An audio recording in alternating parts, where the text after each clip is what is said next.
Halo guys, kembali di channel Yanda Storyland. Di video kali ini, admin akan mendongeng sebuah film berjudul The Peking yang dirilis pada tahun 2020. Dan nggak usah lama-lama, yuk mari kita simak alur ceritanya. Gak bisa bahasa Inggris.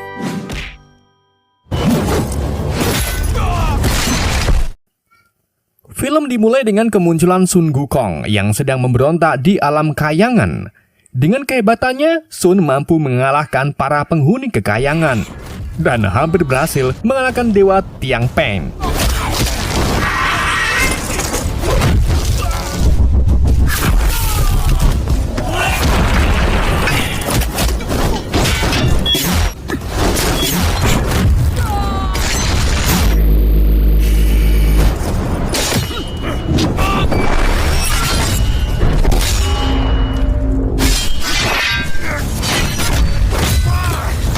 Di saat genting, untungnya sang Buddha muncul dan berhasil menghentikannya.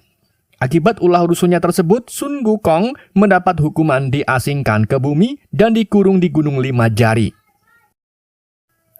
Setelah itu, karena para dewa alam masih resah dengan kehadirannya, mereka lalu menugaskan Marshal Tian Peng, sang dewa langit, untuk mengalahkan Sun Gukong. 若是之后脱困而出，天蓬元帅神威盖世，神月立下仙班令，去吧。 Sementara itu di bumi, terlihat sekelompok pemburu siluman sedang beraksi untuk menangkap siluman naga.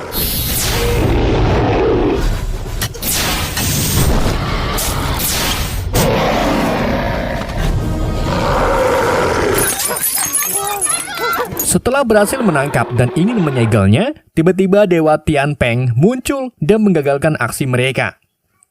Melihat hal ini, Bao Er, salah satu dari mereka, merasa marah dan meminta pertanggungjawaban atas kejadian tersebut.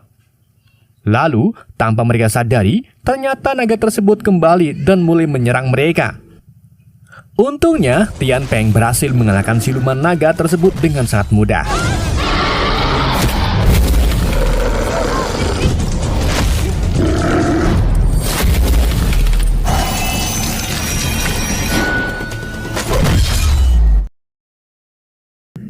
Setelah melihat kehebatannya, mereka pun sadar kalau ia memang Marshal Tian Peng asli. Setelah itu, Bao Er menanyakan apa tujuannya turun. Tian Peng kemudian menjelaskan kalau ia turun ke bumi untuk pergi ke Gunung Lima Jari. Setelah itu, Bao Er dengan cepat menjawab kalau ia tahu di mana letak gunung tersebut dan menunjukkan arah jalannya. Setelah itu, di saat mereka sedang makan siang dan membicarakan Dewa Tian Peng, tiba-tiba si dewa muncul dan langsung marah-marah kepadanya. Namun dengan rayuan mautnya, Bao Er mampu meluluhkan amarahnya dan mengatakan kalau ia akan membawanya ke Gunung Lima Jari. 肉无之山，是不是在骗我？还想骗我什么？到底怎么走？对呀，你要不要跟我们一路同行啊？直广对不对？那你说是不是？离五指山不远了。 Setelah itu, di tengah perjalanan, mereka tak sengaja bertemu dengan siluman naga bertanduk besar. Tak mau menyia-nyiakan kesempatan ini, mereka pun langsung pergi untuk mengeksekusinya. Namun sayang, mereka kalah telak. Untungnya, Tian Peng berada di sana dan dengan cepat berhasil mengalahkan siluman tersebut.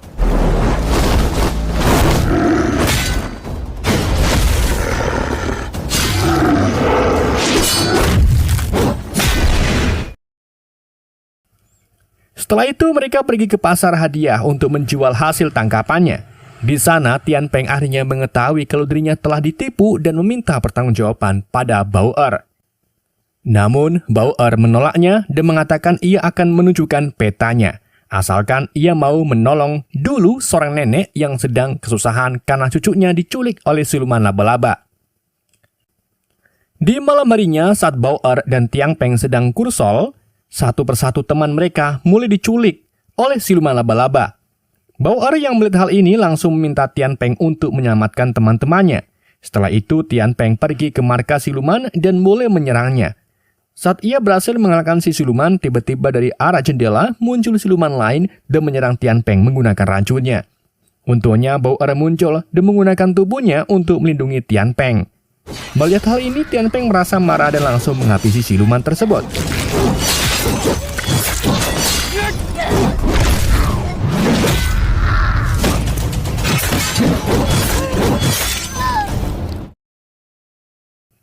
Tiga hari kemudian, saat Bao-er sadar, ia mulai menceritakan tentang perasaannya terhadap Tian Peng pada Bao-er. Hingga harinya, berkat dukungan semua temannya, Bao-er memberanikan diri untuk menyatakan perasaannya. Namun sayang, pernyataan cintanya tersebut ditolak karena mereka berbeda. Mendengar hal ini, Bao-er sangat kecewa dan akhirnya jujur kalau sebenarnya ia tak tahu di mana tempat Gunung Lima Jari tersebut. Tian Peng yang mendengar hal ini lantas marah dan berkata jika ia mencintai Bao-er, maka ia rela berubah menjadi seekor babi. Setelah mengatakan hal ini, ia pun pergi meninggalkannya. 应该好好休息才是。你知道追夜仙子吗？要想跟女孩子好好相处呢，人从不说谎，那跟我比起来呢？就是一普通的凡人。 Keesokan harinya, karena Bao-er merasa bersalah pada Tian Peng, ia pun pergi ke dukun untuk menanyakan tentang keberadaan Gunung Lima Jari. Namun sayang, si dukun tak memberikan informasi tersebut secara gratis. Ia meminta benang jodoh Bao-er untuk ditukar dengan informasi tersebut. Dan tanpa pikir panjang, Bao-er pun menyetujuinya. Sementara itu, di sisi lain, Tian Peng yang masih mencari keberadaan gunung tersebut tiba-tiba dikejutkan dengan kemunculan sebuah bola di danau yang menunjukkan keberadaan gunung yang sedang ia cari. Setelah itu, ia pun pergi ke tempat yang dimaksud. Sementara itu di dalam, Sun Gukong sedang asik bermain gapleh bersama kloningannya. Ketentramannya pun terganggu saat Tian Peng masuk dan mengajaknya untuk berduel ulang. Tanpa membuang waktu lama, mereka pun akhirnya bertarung kembali. Namun sayang, Tian Peng berhasil dikalahkan dengan cepat.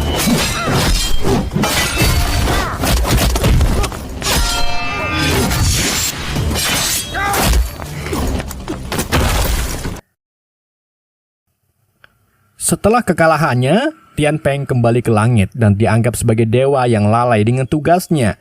Tian Peng yang frustasi mulai minum-minum dan tanpa sengaja mengganggu seorang dewi. Atas tindakan tercelanya, Kaisar Langit memutuskan untuk mencabut seluruh kekuatan dewanya dan mengasingkannya ke bumi.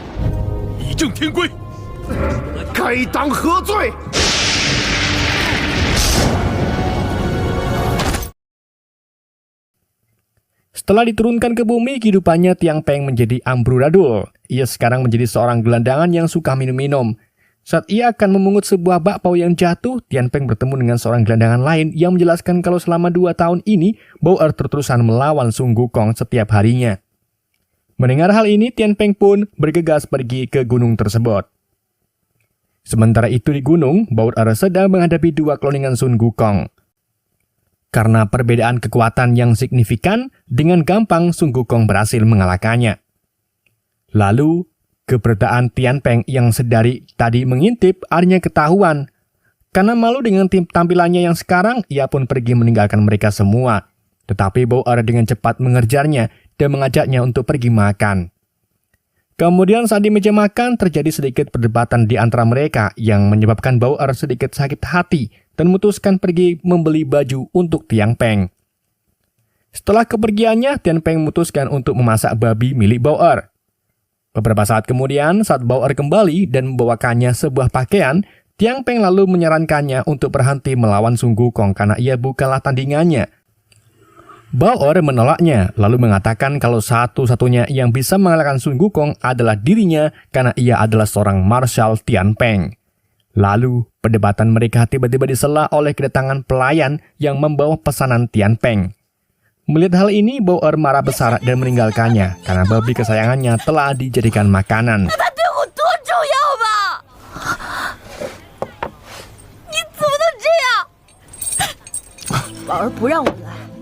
Tak berselang lama, Bao-er datang untuk memerahinya dan menjelaskan kalau semua hal yang Bao-er lakukan tak lain hanya demi Tian Peng supaya ia bisa kembali ke langit. 我现在已经沦为凡人， 你就给我滚回天庭，做他心目中真正的天蓬。宝儿天天想着 斩妖除魔的天。 Sementara itu di goa, Bao-er kembali melawan Sun Gukong. Namun karena Sun merasa bosan, akhirnya ia memutuskan untuk melawan Bao-er dengan serius. Setelah itu, Sun mulai mengeluarkan senjatanya dan berniat untuk memukulnya. Tian Peng yang melihat hal ini langsung berusaha menghentikannya. Namun tindakannya telat hingga akhirnya mereka berdua terhempas jauh hingga ke gunung pasir. Tian Peng yang panik kemudian mencari keadaan Bao Er dan setelah menemukannya, ia menyuruhnya untuk tak mendatangi Sun Gukong lagi karena ia tak akan pernah bisa untuk mengalahkannya. Tetapi Bao Er kemudian mengingatkannya dengan pertarungan seri yang ia lakukan sebelumnya. Hal ini mengingatkan Tian Peng akan senjata garunya. Dan ternyata masalahnya ada di senjata. Yang bisa mengalahkan Sun Gukong hanya senjata garu Ginji miliknya yang telah lama jatuh ke bumi. Di saat mereka sedang bingung untuk mencari senjata tersebut, tiba-tiba Dewa Tanah muncul dan mengatakan kalau 20 tahun yang lalu ada sebuah benda bercahaya muncul dan jatuh di sebuah desa keluarga Gao. Yang ternyata itu adalah kampung halaman Bao Er. Setelah itu mereka pun memutuskan untuk pergi ke desa Gao. Sesampai di sana, mereka disambut hangat oleh seluruh warga dan kepala desa. Tetapi keanehan mulai muncul di mana Bao Er menanyakan tentang tragedi yang terjadi 20 tahun yang lalu. Setelah itu mereka mencoba menanyakan hal yang sama pada penduduk desa. Namun nihil, mereka masih tak mendapatkan sebuah jawaban. Di malam harinya, Bao Er menyogok kepala desa dan meminta penjelasan tentang tragedi 20 tahun yang lalu. Akhirnya kepala desa menjelaskan kalau 20 tahun yang lalu muncul fenomena aneh dari langit yang menyebabkan tanah berlubang.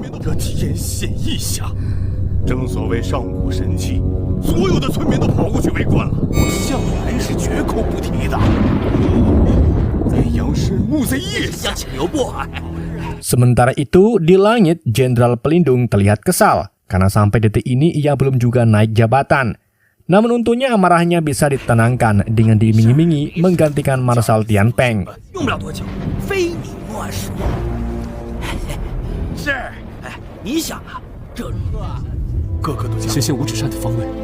Kita kembali lagi ke bumi, di mana Tian Peng dan Cao Er sedang mencari keberadaan Bao Er. Karena panik tak menemukannya, mereka kemudian mendatangi rumah kepala desa. Sesampai di sana, kepala desa menceritakan tentang kejadian yang sebenarnya, di mana saat garu tersebut jatuh, ia berubah menjadi seorang bayi perempuan yang ternyata itu adalah Bao Er. Tian Peng yang mendengar hal ini langsung minta penjelasan terhadap Sun Gukong, tetapi Sun malah mengatainya bodoh karena tak menyadari tanda yang ada di tangan Bao Er. Kemudian ia juga menambahkan kalau tiap senjata memiliki roh dan jika roh senjata mati, maka pasukan langit akan muncul. Maka ia cuma memiliki dua pilihan, yaitu antara Bao Er dan Garu Ginjin.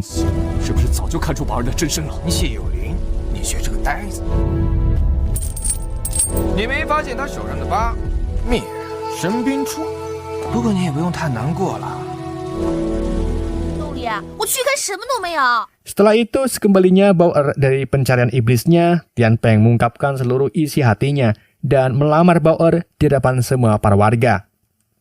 Sementara itu di langit, Dewa Rahasia ditagih janji oleh si Jenderal. Tetapi karena cahaya jodohnya Tian Peng belum padam, maka hal sulit dilakukan. Karena dimakam oleh keserakahan, si Jenderal pun turun dan akan membunuh sendiri Tian Peng.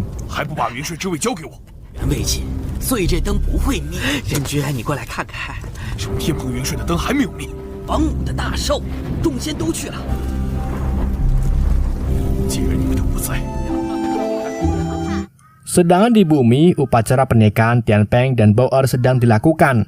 Lalu saat acara masih berlangsung, tiba-tiba seorang pendekar bertopeng muncul dan menghempaskan salah satu teman Bao Er hingga tewas. Melihat hal ini, satu persatu dari mereka ingin membalaskan dendamnya, namun sayang mereka dengan mudah berhasil dikalahkan.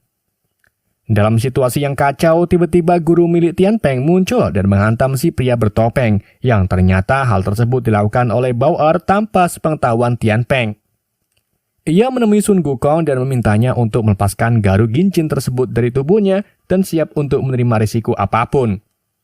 Setelah mengetahui hal ini, Tian Peng sangat menyesal dan berubah menjadi siluman babi.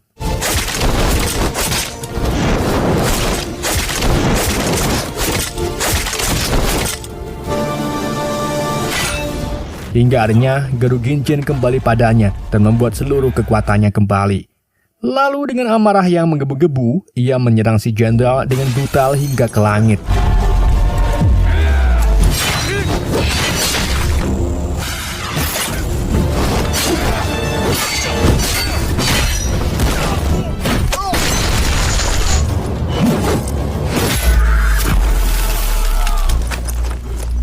Dan saat Tian Peng akan membunuhnya, sang Buddha muncul dan berkata, jika Tian Peng tak kunjung sadar atas amarahnya, maka selamanya ia tak akan kembali jabatan atau wujud aslinya.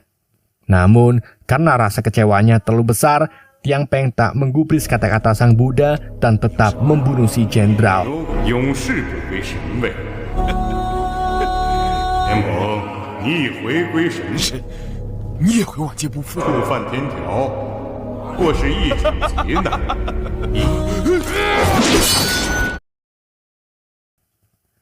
Beberapa tahun kemudian, kini Tian Peng mendiami desa Gao dan menjadi pelindung desa tersebut. Lalu tak berselang lama, seorang biksu dan Sun Gukong datang ke desa. Melihat hal tersebut, Tian Peng lalu mengajukan dirinya untuk menjadi murid si biksu demi menebus semua dosa yang telah ia perbuat. Setelah itu, perjalanan menebus dosa-dosa mereka pun dimulai dan Tian Peng diberi nama baru oleh si biksu, yaitu Kuple. Oke guys, itulah alur cerita film The Peking. Semoga kalian terhibur dengan alur cerita yang saya bawakan. Mohon maaf jika ada kesalahan dalam penyampaiannya ataupun penyebutan nama. Sekian dari YND, sampai jumpa di video berikutnya.